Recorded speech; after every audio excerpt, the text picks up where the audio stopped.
Thank you, Mr. Chairman. There's an old adage in my home community that says when everyone else catches a cold, Black folks catch pneumonia. The point is, everyone is sick. The issue is just at varying degrees of disease, of illness. And that is certainly true when it comes to the climate crisis. It is felt by all of us, but the greatest burdens are borne by the most vulnerable people of color, low-income communities, immigrants, and non-native English speakers, all communities most at risk of poor health outcomes and least able to relocate or to rebuild after a disaster. In my district, the Massachusetts 7th, one of the most vibrant, diverse, and unequal districts in the country, is certainly not immune. From Chelsea to East Boston, many of my residents are vulnerable to rising sea levels, extreme heat, and poor air quality. In the Chinatown neighborhood in Boston, a predominantly immigrant and low-income community that falls at the crossroads of two major highways, my constituents breathe some of the most toxic air in all of Boston. Over the last several years, asthma rates at the Josiah Quincy Elementary School, which is in the heart of Chinatown, have jumped from 18 to 25%.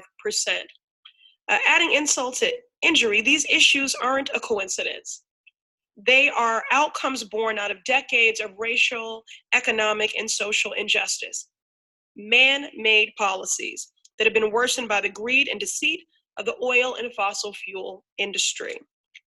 Now, burning fossil fuels are one of the greatest drivers of the climate crisis, and the oil industry has worsened the problem by delaying action through its denial campaign and engaging in insidious campaigns to directly embed themselves in communities most vulnerable. Dr. Ali, why do oil companies locate their facilities in these communities, and how do cities depend on them? In many instances, they feel that these are the areas of least resistance. When these companies move in, property values go down for the folks who are on the fence lines.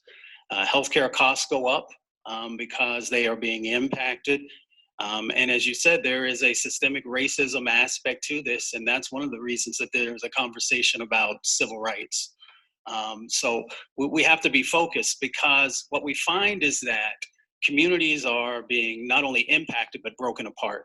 Communities like Princeville, North Carolina, which was founded by freed slaves and hit by 100-year and 500-year floods. You have places like in Louisiana where indigenous folks have had to move down at the Isle de Charles, had to move away from their traditional lands.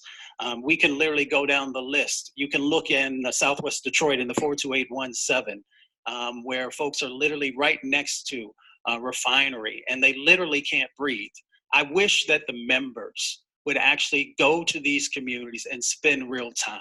When you go to the Manchester community in Houston, Texas, primarily a Latino, hardworking community, when you roll the windows down in your car, you feel like you're breathing in gasoline fumes, and that is from the refineries.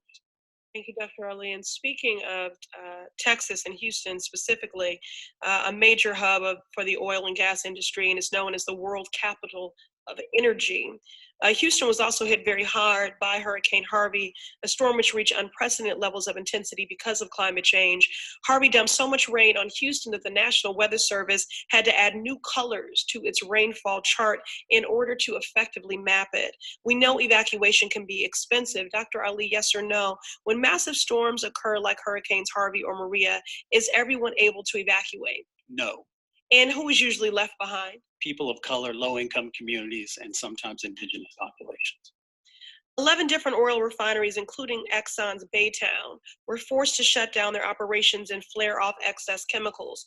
Now, oil refineries are designed to run 24/7, so when they shut down, it causes massive spikes in pollution.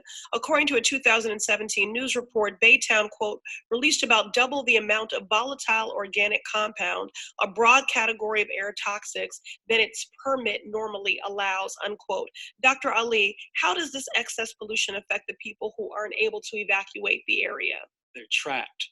And they're exposed to these chemicals, and they have breathing difficulties. You find these asthma bursts that happen. You find people developing liver and kidney disease because of these additional emissions that are going on. Thank you. It's clear we must act today. We must act in this moment, and I second the impassioned comments of my colleague, Representative Gomez.